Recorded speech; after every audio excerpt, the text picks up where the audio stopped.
So moto, ito, magpapalit tayo ng pulley set. Ito RS8. Subukan natin kung kaya ba. Kaya nga. At saka clutch lining. Magpapalit din tayo ng clutch lining. Tatanggalin muna natin to. Yan, nabili ko lang sa Shopee yan. Kalat lang ang baon. Ang tagal. Pangusog dong. Oh, di ba? Kala mo kaya mo na. Oh. Ting, natanggal. Bigla. Yun lang. Ayun, papalitan natin, manipis na yung clutch lining. Papalitan natin yan. Yan. Tatanggalin natin yan, oh. Ayun, natanggal na nga. Hindi ko lang napakita kung paano ko tinanggal.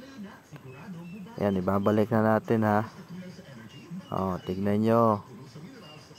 Sumusukol yung spring, sumusukol.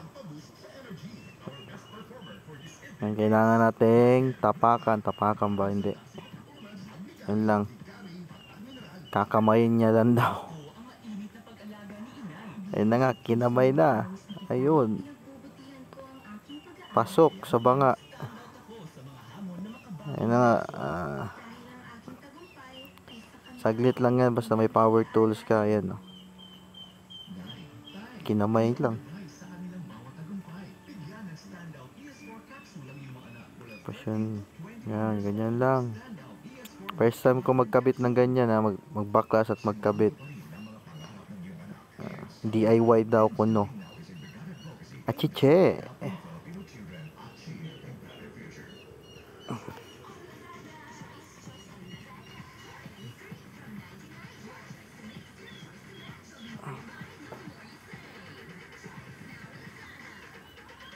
Nasilip muna kung tama ba. Tama ba? Tama lagi. Okay na yan. Ay, kabit na ulit. Yan. Kabit na ulit. Yan. Diba? Kelat lang ang baon. Pero okay siya, malakas. Impact range talaga.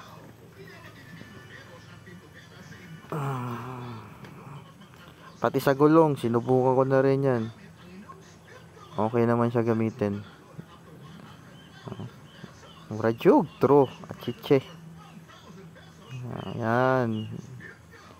Hindi ko na binalik yung washer. Okay ba yung tanggalin na lang yung washer? Bali, nut na lang diniretso ko. Okay lang yan. Ewan ko. Subukan natin na mangyayari.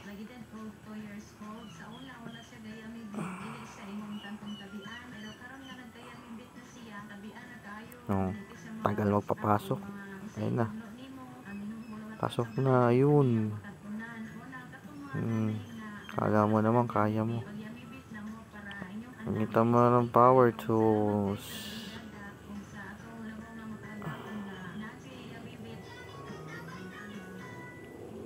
Yun. Kabit na natin yung backplate. Oops. It's a prank.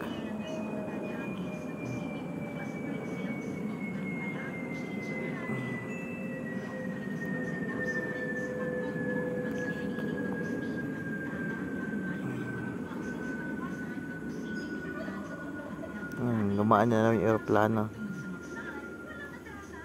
Ayan na. Tining!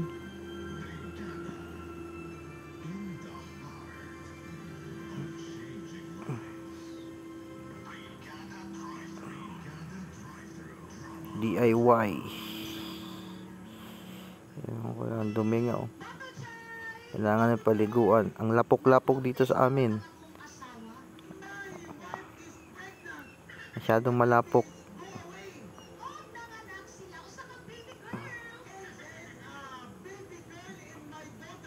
Oh, yun. Umikot na. Okay lang ba yung ikot? Yung pagpag ng belt? Ganyan ba talaga? May problema. So, yun lang. Bye-bye.